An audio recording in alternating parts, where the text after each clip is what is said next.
Hello मेरे होशियार students, आज हम इलेक्ट्रोकेमिस्ट्री का एक इम्पॉर्टेंट टॉपिक स्टार्ट करने जा रहे हैं, इलेक्ट्रोड पोटेंशियल। अब ये इलेक्ट्रोड पोटेंशियल अगर आप अच्छे से समझ लेते हो तो आपको इस चैप्टर के न्यूमेरिकल्स लगाने में बहुत ईज हो जाएगा। अगर आप इलेक्ट्रोड पोटेंशियल के कॉन्सेप्ट को समझकर उसके ऊपर कंसेप्चुअल क्वेश्चंस लगाते हो तो आपका न्यूमेरिकल पार्ट काफ़ी हद तक स्ट्रॉन्ग हो जाएगा। तो आज हम इसी के कॉन्सेप्ट को समझते हैं, इलेक्ट्रोड पोटेंशियल से शुरू करते हैं। तो सबसे पहले हमारे पास इलेक्ट्रोड पोटेंशियल क्या चीज़ है, इसको जानने की कोशिश करते हैं। आपको वर्ड से ही समझ में आ रहा होगा, अगर हम वर्ड की एक्सप्लेनेशन को ही समझें तो वर्ड हमारे पास ये क्या कहता है, इलेक्ट्रोड का पोटेंशियल। मीन्स हम इस चैप्टर में इलेक्ट्रोड्स की बात कर रहे हैं, चाहे वो एनोड फॉर्म में हो चाहे वो कैथोड फॉर्म में हो, उसका पोटेंशियल मेजर करना। पोटेंशियल मतलब अगर मैं किसी एक पोटेंशियल वर्ड की बात करूँ तो मतलब उसकी एबिलिटीज़, उसकी क्षमता को मेजर करना। इट मीन्स कि हम यहाँ पर इलेक्ट्रोड्स की क्षमता मेजर करेंगे, किस कंटेक्स्ट में, ऑक्सीडेशन कंटेक्स्ट में एंड रिडक्शन कंटेक्स्ट में। मीन्स कोई इलेक्ट्रोड कितना ऑक्सीडेशन परफॉर्म कर सकती है और कितना रिडक्शन परफॉर्म कर सकती है, उसी चीज़ को हम इलेक्ट्रोड का पोटेंशियल कहते हैं। ठीक है, तो थोड़ा इलैबोरेट करते हैं इस कॉन्सेप्ट को। हमारे पास मान लीजिए हमने एक सेटअप तैयार किया, हमने कहा कि एक बीकर है, इस बीकर में हमने एक इलेक्ट्रोड लगाई और जिस मेटल का हम इलेक्ट्रोड लगा रहे हैं, फॉर एग्जांपल मैं जिंक का इलेक्ट्रोड लगा रही हूँ तो उसमें इलेक्ट्रोलाइटिक सोल्यूशन भी मुझे उसी मेटल की लेनी है। ठीक है, अब हम एज्यूम कर रहे हैं कि ये इलेक्ट्रोड यहाँ पर ऑक्सीडाइज होगी, मीन्स ऑक्सीडेशन परफॉर्म करेगी। हमने एज्यूम कर लिया, हम ये बात मानते चल रहे हैं कि हाँ इस पर्टिकुलर सेटअप में जिंक ऑक्सीडाइज ही होगा, ऑक्सीडेशन ही परफॉर्म करेगा। तो अब जब हमें पता है कि कोई मेटल ऑक्सीडेशन परफॉर्म कर रहा है तो उसका क्या मतलब है कि वहाँ पर इलेक्ट्रॉन का लॉस वो शो करेगा। इट मीन्स कि हम ये बात कह सकते हैं कि जिंक ऑक्सीडेशन परफॉर्म करने के हिसाब से जिंक आयंस देगा प्लस 2 इलेक्ट्रॉन्स का लॉस दिखाएगा। ऑक्सीडेशन हमें पता ही है, हम ऑक्सीडेशन को ऐसे ही तो समझते हैं, oxidation is loss of electrons. तो ऑक्सीडेशन में हमने देखा कि यहाँ पर 2 इलेक्ट्रॉन्स का लॉस हो गया। अब इसी सेटअप के अंदर ये 2 इलेक्ट्रॉन्स का लॉस कैसे दिखाएगा, इस इलेक्ट्रोड्स में, ये जिंक की इलेक्ट्रोड है तो ये जिंक की इलेक्ट्रोड लगातार Zn2+ के आयंस बाहर छोड़ेगी, बाहर फेंकेगी और अपने पास क्या रखेगी, अपने पास इलेक्ट्रॉन्स को रखेगी। इट मीन्स हम ये बात यहाँ पर देख पा रहे हैं कि इस सेटअप में हमारे पास ये इलेक्ट्रोड नेगेटिव नेचर की होती चली जा रही है और साथ ही आसपास के जो आयंस हैं वो पॉजिटिव नेचर की होते चले जा रहे हैं। तो यहाँ पर एक पोटेंशियल का डिफरेंस क्रिएट हो गया, यहाँ पर हमारे पास नेगेटिव और पॉजिटिव का एक डिफरेंस क्रिएट हो गया। तो हम ये बात समझ सकते हैं कि कोई भी चीज़ फ्लो तब तक नहीं करती जब तक वहाँ पर कोई डिफरेंस ना हो। मतलब हमें बात पता है कि अगर मैं ऑस्मोसिस के प्रोसेस की बात करूँ तो ऑस्मोसिस के प्रोसेस में भी हमारे पास जो मूवमेंट है सब्सटेंस की या मॉलिक्यूल्स की, वो हाई से लो की तरफ होती है। या अगर मैं डिफ्यूजन में बात करूँ, हाई से लो की तरफ जाएगा। अगर मैं वाटर की बात करूँ, कोई चीज़ वाटर की मूवमेंट की, तो वो भी हाई से लो, झरना ऊपर से नीचे बहता है। कोई मैं चीज़ ड्रॉप करूँगी, पेन को गिरा दूँगी, ऊपर से नीचे गिरेगा। तो वो ऐसा क्यों होता है, क्योंकि वहाँ पर एक डिफरेंस क्रिएट हुआ है हाई और लो का। तो यहाँ पर भी हम इस सेटअप में क्या कर रहे हैं, नेगेटिव और पॉजिटिव का डिफरेंस क्रिएट कर रहे हैं। नेगेटिव हमारे पास इलेक्ट्रोड की तरह एक्ट कर रहा है और आसपास में हमारे पास पॉजिटिव आयन की कंसंट्रेशन है, तो यहाँ पर हमने एक डिफरेंस क्रिएट कर दिया। इसी डिफरेंस को ही हम इलेक्ट्रोड का पोटेंशियल कहते हैं। अब इसको हम डिफाइन कैसे करेंगे, the difference between the electrode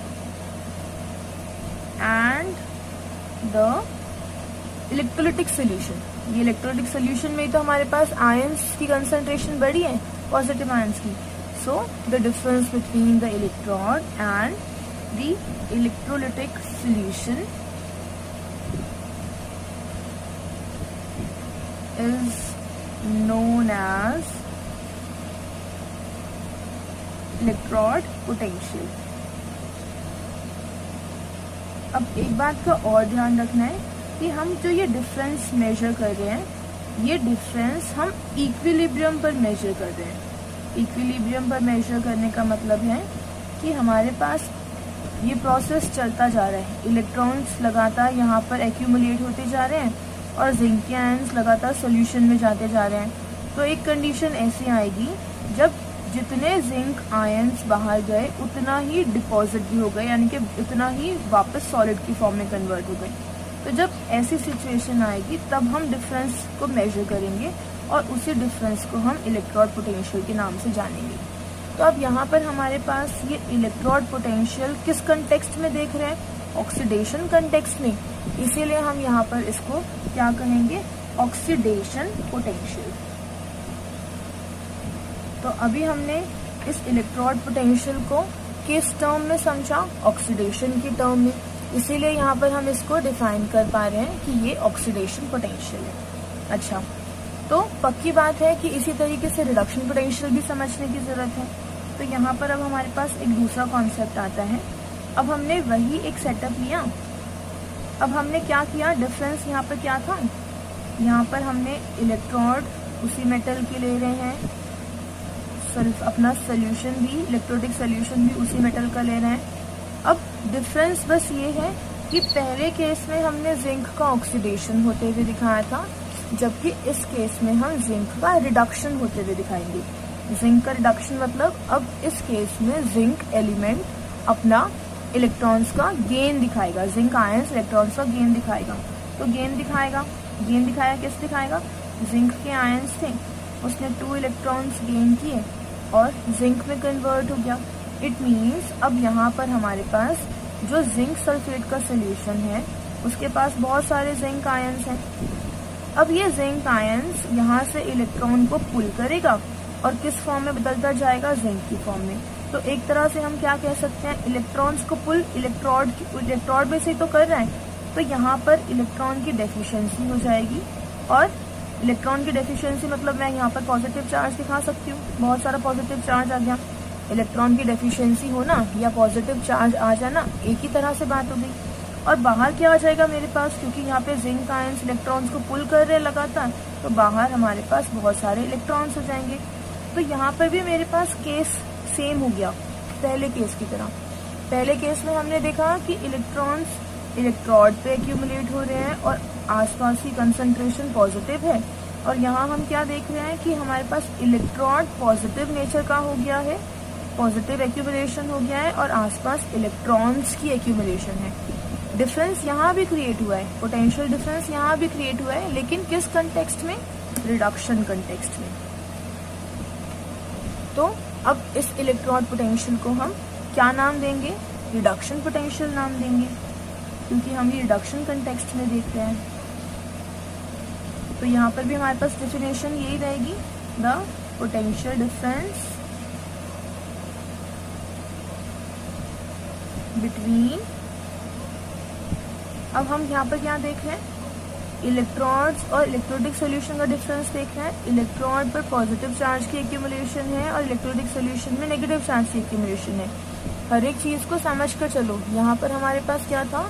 electrolytic solution में पॉजिटिव चार्ज था और इलेक्ट्रोड्स पे नेगेटिव चार्ज था।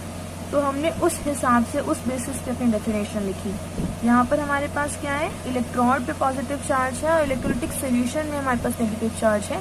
तो उस हिसाब से अपनी डेफिनेशन लिखेंगे, the potential difference between electrode, जो कि हमारे पास पॉजिटिव नेचर की है, एंड इलेक्ट्रोलिटिक सोल्यूशन, जो कि हमारे पास नेगेटिव नेचर है, at equilibrium is known as reduction potential. दोनों समझ में आ गए। यानी कि अब मेरे पास जो ये इलेक्ट्रोड पोटेंशियल है वो 2 टर्म्स में मैं लिख सकती हूँ। इलेक्ट्रोड पोटेंशियल ऑक्सीडेशन के टर्म्स में और इलेक्ट्रोड पोटेंशियल रिडक्शन के टर्म्स में।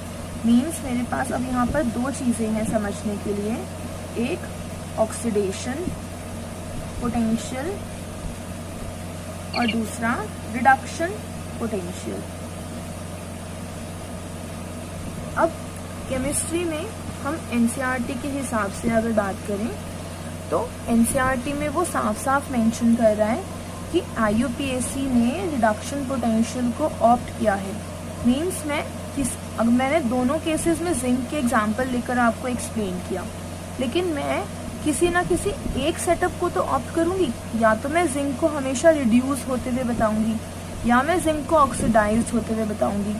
इससे हमारे पास एरर के चांसेस मिनिमाइज हो जाएंगे। तो हमारे आईयूपीएसी सिस्टम ने क्या किया, इस रिडक्शन पोटेंशियल की वैल्यूज को ऑप्ट किया कि हम कोई भी इलेक्ट्रोड पोटेंशियल को एक्सप्लेन करेंगे तो वो किस कंटेक्स्ट में करेंगे, ऑलवेज रिडक्शन पोटेंशियल के कंटेक्स्ट में करेंगे। तो इट मीन्स मुझे अब यहाँ पर किसी भी वैल्यू को डिस्कस करना है तो मुझे किस टर्म में डिस्कस करना है, उसको रिडक्शन पोटेंशियल के कंटेक्स्ट में। अब इसी को अगर हम समझें कि मेरे पास जिंक की ऑक्सीडेशन पोटेंशियल वैल्यू क्या है, जिंक आयंस की ऑक्सीडेशन पोटेंशियल वैल्यू है मान लीजिए 0.76 वोल्ट। तो अब मैं अगर आपको इसकी रिडक्शन पोटेंशियल वैल्यू लिखने को कहूँ तो रिडक्शन पोटेंशियल वैल्यू आप कैसे मेंशन करेंगे, सिर्फ उसके साइन को ऑपोजिट कर देना है। यानी कि अगर आपके पास oxidation potential value positive show कर रहा है तो रिडक्शन पोटेंशियल वैल्यू आप उसको नेगेटिव में शो करेंगे। सिर्फ इतना सा ही डिफरेंस है। इट मीन्स हम इस बात को लिख सकते हैं कि E cell of oxidation is equal to minus E cell of reduction. यानी कि हमारे पास ऑक्सीडेशन और रिडक्शन में सिर्फ एक साइन का डिफरेंस है।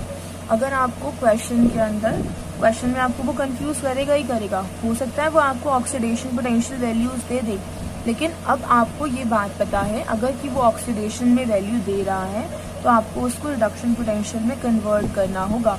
अब हमें कैसे पता लगे कि कौन सी वैल्यू ऑक्सीडेशन पोटेंशियल की मेंशन कर रहा है या कौन सी वैल्यू रिडक्शन पोटेंशियल की, तो आपको ध्यान में रखना है कि अगर उसने ई वैल्यू, अब हम M लेकर बात करते हैं, metal, M stand for metal, ठीक है। अगर उसने M को इस फॉर्म में लिखा है, इस फॉर्म का मतलब आप यहाँ देख पा रहे हो कि यहाँ आयनिक फॉर्म है और यहाँ मेटालिक फॉर्म है। जैसे कि अगर मैं जिंक के लिए ही एक्सप्लेन करूँ तो Zn2+ से Zn, यानी कि यहाँ पर ऑक्सीडेशन नंबर डिक्रीज हो रहा है। यहाँ पे 2 था और यहाँ से यहाँ इधर आए तो यहाँ 0 हो गया। तो ये मेरे पास क्या है, decrease in oxidation state is reduction. It means कि ये किस वैल्यू की बात कर रहा है, रिडक्शन पोटेंशियल वैल्यू की। लेकिन अगर उसने इसी चीज को ऐसे मेंशन कर दिया, कैसे, E of M goes to Mn+, अगर वो इस फॉर्म में बात कर रहा है तो एग्जाम्पल भी डाल देते हैं कि Zn कन्वर्ट हो रहा है Zn2+ में, तो वो किस चीज़ की बात कर रहा है, ऑक्सीडेशन पोटेंशियल की। तो आपको बस क्या करना है, अगर वो ऑक्सीडेशन पोटेंशियल फॉर्म में मेंशन करता है तो आप उसको कन्वर्ट कर देंगे किस फॉर्म में, रिडक्शन पोटेंशियल की फॉर्म में, ठीक है। तो अब आपके पास ये सारा कॉन्सेप्ट है इलेक्ट्रोड पोटेंशियल का। इलेक्ट्रोड पोटेंशियल हमारे पास क्या है, किसी भी इलेक्ट्रोड का जब हम डिफरेंस मेजर करते हैं, और ये डिफरेंस क्रिएट भी क्यों हो रहा है, क्योंकि इलेक्ट्रॉन्स की मूवमेंट होनी है, क्योंकि हमें करंट की मूवमेंट शो करनी है। तो एक्चुअल में इलेक्ट्रॉन्स की मूवमेंट या करंट का फ्लो हो किस वजह से रहा है, क्योंकि यहाँ पर एक डिफरेंस क्रिएट हुआ है। और डिफरेंस किस वजह से क्रिएट हुआ है, इलेक्ट्रोड्स के पोटेंशियल की वजह से, ठीक है। तो आगे बात करते हैं कि ये इलेक्ट्रोड पोटेंशियल किन किन फैक्टर्स पे डिपेंड करता है। कुछ ऐसे फैक्टर्स भी हैं जिस पे ये इलेक्ट्रोड पोटेंशियल डिपेंड करेगा। Factors affecting electrode potential, electrode potential किन किन फैक्टर्स पे डिपेंड करेगा। सबसे पहला फैक्टर, हमारे पास किस किस फॉर्म में ये रिडक्शन हो रहा है, क्योंकि अब हम रिडक्शन की फॉर्म में ही बात कर रहे हैं, आईयूपीएसी को फॉलो कर रहे हैं, तो हम सिर्फ रिड्यूस्ड फॉर्म ही बात करेंगे। अब हम ऑक्सीडेशन फॉर्म में बात नहीं करेंगे। क्वेश्चन ऑक्सीडेशन फॉर्म में आता है तो उसको भी रिड्यूस्ड फॉर्म में कन्वर्ट करेंगे। मीन्स हमें सबसे पहले पता होना चाहिए कि हमारे आयंस की कंसंट्रेशन पर भी हमारा इलेक्ट्रोड पोटेंशियल इफेक्ट करता है। कैसे?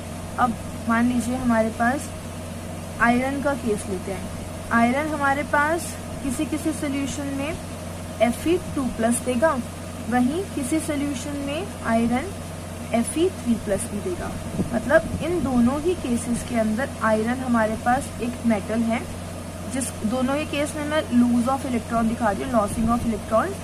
फर्स्ट केस में वो 2+ आयंस दे रहा है, वहीं सेकेंड केस में 3+ आयंस दे रहा है। मतलब electrode potential metal to metal vary कर रहा है। अगर मैं आयरन की जगह जिंक की बात करूं तो जिंक में मेरे पास क्या हो रहा है, Zn2+ + 2 इलेक्ट्रॉन्स हो रहे हैं। मीन्स यहाँ पर मेरे पास एक बड़ा फैक्टर आयंस की कंसंट्रेशन पर भी है।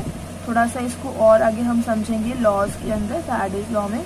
तो यहाँ पर हमारे पास आयंस की कंसंट्रेशन या मेटल्स, नेचर ऑफ मेटल भी मैटर करता है यहाँ पर। दूसरा फैक्टर क्या रहेगा, टेम्परेचर। किस टेम्परेचर पर हम ये इलेक्ट्रोड पोटेंशियल मेजर कर रहे हैं, वो टेम्परेचर भी बहुत ज़रूरी है कि किस टेम्परेचर पर पर्टिकुलरली हम ये इलेक्ट्रोड्स का पोटेंशियल मेजर कर रहे हैं। तो सेकंड फैक्टर जो अफेक्ट करेगा हमारे इलेक्ट्रोड की पोटेंशियल को, वो है टेम्परेचर। थर्ड प्रेशर क्या रहेगा, प्रेशर। थर्ड फैक्टर क्या रहेगा, प्रेशर। लेकिन ये हम सिर्फ गैसेस के टर्म में बात करेंगे, तो हमें पता होना चाहिए कि गैसेस के लिए हम प्रेशर के टर्म्स में बात करते हैं, तो यहाँ पर हमारे पास प्रेशर भी एक फैक्टर हो सकता है। ठीक है, तो ये कुछ फैक्टर्स हैं। पहला, नेचर ऑफ मेटल या concentration of ions, nature of metal या कंसंट्रेशन ऑफ आयन, ये हमारे पास फर्स्ट फैक्टर है। Second factor temperature and third factor pressure. तो ये कुछ फैक्टर्स हैं जो हमारे इलेक्ट्रोड के पोटेंशियल को इफेक्ट कर सकते हैं, उसके ऊपर प्रभाव डाल सकते हैं। अच्छा, अब हमारे पास हमें क्वेश्चन सॉल्व करने, कैसे वो क्वेश्चन पूछेगा। एक बार हम अपने गैल्वेनिक सेल पर आते हैं, गैल्वेनिक सेल को ड्रॉ करते हैं। गैल्वेनिक सेल हमने प्रीवियस वीडियो में डिस्कस किया है, तो आप एक बार उसको देख लेंगे। हमने क्या किया, हमने लोन की हेल्प से इसको डिस्कस किया था। Loan, L stands for left, O stands for oxidation, A stands for anode and N stands for negative। तो उसी के अकॉर्डिंग हमने जल्दी से इसको सेटअप किया। हमने कहा कि ये लेफ्ट हैंड साइड की रॉड है जो कि जिंक की रॉड है, ये जिंक है, ZnSO4 का सोल्यूशन है। ये कॉपर की रॉड है और ये CuSO4 का सोल्यूशन है। यहाँ पर सॉल्ट ब्रिज से हमने इसको कनेक्ट किया और दोनों इलेक्ट्रोड्स को हमने एमोमीटर से जोड़ दिया। अब यहाँ पर हमारे पास ये पर्टिकुलर साइड हमें पता है कि left hand side oxidation perform करेगा, ऑक्सीडेशन हाफ रिएक्शन दिखाएगा, और right hand side reduction half reactions दिखाएगा। तो अगर मैं इसका आपको ई सेल निकालने को कहूँ, ई सेल यानी कि ईएमएफ ऑफ द सेल का ईएमएफ कैलकुलेट करने को बोलूँ, तो वो आप कैसे बताएंगे कि मैम इसका इलेक्ट्रॉन पोटेंशियल और इसका इलेक्ट्रोड पोटेंशियल को आप ऐड कर दो तो कितना इसमें ईएमएफ हुआ वो आपके पास आ जाएगा। मतलब कि अगर मैंने कहा कि जिंक ऑक्सीडाइज हो रहा है और कॉपर रिड्यूस हो रहा है, तो इनकी कुछ वैल्यूज आई होंगी इलेक्ट्रोड पोटेंशियल की, कि किस एक्सटेंट तक ऑक्सीडाइज हो रहा है और किस एक्सटेंट तक रिड्यूस हो रहा है। तो इसकी हमारे पास वैल्यूज होती हैं, ई सेल वैल्यूज, किसकी, जिंक की। लेकिन जिंक ऑक्सीडाइज है तो अभी हम ऑक्सीडाइज फॉर्म में ही लिख रहे हैं। ऑक्सीडाइज फॉर्म का मतलब जिंक कन्वर्ट हुआ Zn2+ में, तो इसकी वैल्यू आपके पास आती है कुछ करीब 0.76। अच्छा, तो हमने कहा कि ई सेल Zn2+ की वैल्यू होता है -0.76 वोल्ट, और E cell of copper ion से कॉपर की कन्वर्जन में वो होता है आपके पास 0.13 वोल्ट्स। ठीक है, तो अब आपके पास आपका क्या फर्ज बनता है, आपको क्या करना है आपको इस सेल का ईएमएफ निकालना है। अभी आप ध्यान रखें, मैं आपको इस सेल के बारे में बता रही हूँ, हमने कोई स्टैंडर्ड कंडीशंस नहीं ली है, अभी हमने कोई स्टैंडर्ड कंडीशंस की बात नहीं की है, अभी नॉर्मल हम आपको सेल का ईएमएफ निकालना बता रहे हैं।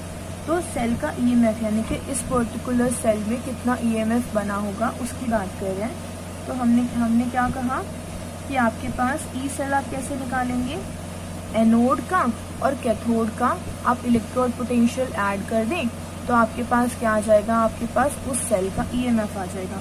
तो आप इसको कैसे मेंशन कर सकते हैं, ई सेल या फिर ई ऑफ एनोड, किस फॉर्म में ले रहे हैं एनोड का हम, अभी ऑक्सीडेशन पोटेंशियल की फॉर्म में, है ना। अभी हमने इसको कोई कन्वर्ट नहीं किया है, ऑक्सीडेशन फॉर्म में एनोड का लिया प्लस ऑक्सीडेशन रिडक्शन फॉर्म में रिडक्शन पोटेंशियल ऑफ कैथोड, ठीक है। अच्छा, तो ये आपके पास एक फॉर्मूला आ गया। अभी आप ध्यान रखें, हमने इसके अंदर कोई कन्वर्जन्स नहीं किए। अब लेकिन हमें पता है कि आईयूपीएससी के हिसाब से भी चलना जरूरी है, तो उसमें आईयूपीएससी ने क्या कहा कि छोड़ो ऑक्सीडेशन पोटेंशियल को, एक बात करेंगे, सब लोग एक जैसी ही बात करेंगे, तो हम रिड्यूस्ड फॉर्म को पकड़ लेते हैं, ठीक है ना। ऑक्सीडेशन और रिडक्शन फॉर्म में दोनों के अंदर उन्होंने रिड्यूस्ड फॉर्म को ऑप्ट करने की बात कही। तो अब मुझे ऑक्सीडेशन पोटेंशियल वाले को कन्वर्ट करना था किसमें, रिड्यूस्ड फॉर्म में। तो हमने सिंपली क्या किया, अब मुझे पता है कि ऑक्सीडेशन वाले को रिड्यूस में कन्वर्ट करने के लिए सिर्फ साइन चेंज करना होगा। तो हमने क्या किया, minus of reduce potential of anode plus reduced potential reduction potential of cathode, ठीक है। मैंने इस इधर कोई चेंज नहीं किया, सिर्फ चेंज इधर किया है, मैंने सिर्फ साइन को बदल दिया और ऑक्सीडेशन पोटेंशियल को रिडक्शन पोटेंशियल मेंशन कर दिया एनोड का। अब आपके पास जो ये फॉर्मूला बनेगा वो कैसा बना, E cell is equal to E reduction potential of cathode minus E reduction potential of anode. एक सिंपल सा फॉर्मूला आपने जो आपकी एनसीईआरटी मेंशन करती है वो तैयार कर दिया, ठीक है। तो अब इसी फॉर्मूला को आप एक और फॉर्म में भी लिख सकते हो। किस फॉर्म में आप लिख सकते हो, E cell E of right side, है ना, राइट साइड मतलब जो आपने राइट में सेटअप किया है, माइनस ई ऑफ लेफ्ट, यानी कि जो आपके पास वैल्यू जो आप सेटअप राइट में रख रहे हैं उसकी ई वैल्यूज, इलेक्ट्रोपोटेंशियल वैल्यूज, माइनस जो आपके पास लेफ्ट में है उसकी इलेक्ट्रोपोटेंशियल वैल्यू। और सिंपल इसको ऐसे भी लिख सकते हैं, E cell is equal to E cathode minus E anode, ठीक है जी। अच्छा, अब एक और चीज ध्यान से सुन लेंगे, हम इलेक्ट्रोड पोटेंशियल स्टैंडर्ड टर्म्स पे कैलकुलेट करते हैं। मतलब हमने देखा कि हमारे पास इलेक्ट्रोड पोटेंशियल को अफेक्ट करने वाले 3 फैक्टर्स हैं, कंसंट्रेशन, टेम्परेचर एंड प्रेशर। लेकिन अगर मैं इन तीनों फैक्टर्स को एक पर्टिकुलर कंडीशंस पे सेट कर दूं तो मेरे पास जो ई सेल की वैल्यू आएगी वो स्टैंडर्ड वैल्यू आएगी। तो हमने क्या किया, इन तीनों कंडीशंस को सेट किया, मतलब अब हम स्टैंडर्ड इलेक्ट्रोड पोटेंशियल को देख लेते हैं। स्टैंडर्ड इलेक्ट्रोड पोटेंशियल क्या हुआ, स्टैंडर्ड इलेक्ट्रोड पोटेंशियल जब मैं अपनी इलेक्ट्रोलाइट की कंसंट्रेशन को 1 मोलर रखूं, प्रेशर को पार्शियल प्रेशर जो हम गैस के लिए यूज करेंगे 1 एटमॉस्फेयर या 1 बार रखूं, और टेम्परेचर को रूम टेम्परेचर यानी कि 25 डिग्री सेल्सियस या 298 केल्विन रखूं। इन कंडीशंस पे जब हम अपना इलेक्ट्रोड पोटेंशियल मेजर करेंगे तो हम कहेंगे कि वो स्टैंडर्ड इलेक्ट्रोड पोटेंशियल है, ई नॉट सेल। यानी कि अब मैं इसी फॉर्मूला को इस फॉर्म में रिप्रेजेंट कर सकती हूँ, क्योंकि मुझे पता है कि जो हम इलेक्ट्रोड पोटेंशियल ले रहे हैं, जो भी हम लेफ्ट साइड का और राइट साइड का पोटेंशियल मेजर कर रहे हैं वो स्टैंडर्ड कंडीशंस में है। तो यही फॉर्मूला आपके पास कैसे आ गया, E not cell is equal to E not of cathode minus E not of anode, बस दैट्स इट। तो ये आपके पास एक सिंपल सा फॉर्मूला जिसके अंदर आपने ई नॉट सेल को कैलकुलेट करना देखा, यानी कि सेल की ईएमएफ निकालनी देखी एट स्टैंडर्ड कंडीशंस। अच्छा, जो आपने अभी हमने पिछले इसमें पेपर में हमने जो वैल्यूज रखी हैं, जिंक की -0.76 और कॉपर की 0.13 वोल्ट वैल्यू, तो इसको भी सॉल्व करना देख लेते हैं कि कैसे हमारे पास ईएमएफ सॉल्व करती है। अच्छा, आपके पास ये ई सेल आप किस फॉर्म में ले रहे हैं, ऑक्सीडाइज्ड फॉर्म में ले रहे हैं, तो यहाँ पर आपके पास एनसीईआरटी इसकी वैल्यू प्लस में दे रहा है, ठीक है। अब इसको आप रिड्यूस फॉर्म में कन्वर्ट करेंगे तो आप इसको कैसे लिख लेंगे? अगर आपको इसको रिड्यूस फॉर्म में कन्वर्ट करना है तो आप लिखेंगे ई सेल। रिड्यूस फॉर्म का मतलब जब हमने जिंक आयंस को जिंक मेटल में कन्वर्ट किया है, तो अब आपके पास ये -0.76 होगा। अब सिंपल आप अपना फॉर्मूला लगा दो। कौन सा फॉर्मूला? आप अपना फॉर्मूला लगा देंगे, E not cell is equal to E not cathode minus E not anode. Cathode आपके पास कौन एक्ट कर रहा है? कॉपर एक्ट कर रहा है। एनोड की तरह कौन एक्ट कर रहा है? जिंक एक्ट कर रहा है। तो ई नॉट सेल इनके लिए क्या होगा? कैथोड की वैल्यू आप देख रहे हैं कि 0.13 वोल्ट है, माइनस, और एनोड की वैल्यू अभी आपने यहाँ पर देखी है कि -0.76 वोल्ट है। तो यहाँ पर आपके पास -0.76 वोल्ट। इसको सॉल्व करेंगे आप, 0.13 प्लस 0.76, तो आपके पास क्या आ जाएगा? 1.1 वोल्ट, ठीक है। तो यहाँ पर आपके पास, अच्छा थोड़ा सा करेक्शन कर लीजिए, कॉपर हमारे पास 0.13 नहीं है, 0.34 है इसकी वैल्यू, थोड़ा मुझे याद नहीं थी। 0.34 वोल्ट इसकी वैल्यू है। तो यहाँ पर आपके पास 0.34, अब यहाँ पर आपके पास 1.1 आप इसको सॉल्व करेंगे तो ये आपके पास 1.1 जो कि डेनियल सेल की ईएमएफ है, ईएमएफ ऑफ डेनियल सेल। तो यहाँ से आप सॉल्व कर सकते हैं। एक बात का ध्यान रखेंगे कि आपके पास कोई भी जो सेल वर्किंग है उसकी ईएमएफ हमेशा पॉजिटिव आएगी। अगर आपकी सॉल्व करने पर ईएमएफ नेगेटिव आ रही है, इट मीन्स आपने अपने कनेक्शन परफेक्ट नहीं किए। आपको कनेक्शंस में फिर से चेंज करना पड़ेगा, कैथोड को एनोड बनाना पड़ेगा और एनोड को कैथोड। किस केस में? अगर आपकी ईएमएफ नेगेटिव आ रही है। अगर ईएमएफ पॉजिटिव है तो आपने सेटअप ठीक किया है, कैथोड को कैथोड की तरह लगा रहने दीजिए, एनोड को एनोड पे लगा रहने दीजिए, ठीक है। तो आज हम अपनी वीडियो को यहीं एंड करते हैं। हमने इस चैप्टर का बहुत इंपॉर्टेंट टॉपिक समझा है, इलेक्ट्रोड पोटेंशियल। यहाँ से आपको ई नॉट सेल का कॉन्सेप्ट क्लियर होगा। नेक्स्ट क्लास में हम नर्स्ट इक्वेशन के बारे में पढ़ेंगे, जहाँ पर हम स्टैंडर्ड कंडीशंस पर नहीं ले रहे हैं अपने ई सेल को, ईएमएफ सेल को। तो नेक्स्ट क्लास में देखते हैं Nernst section. Till then, all the best, good luck.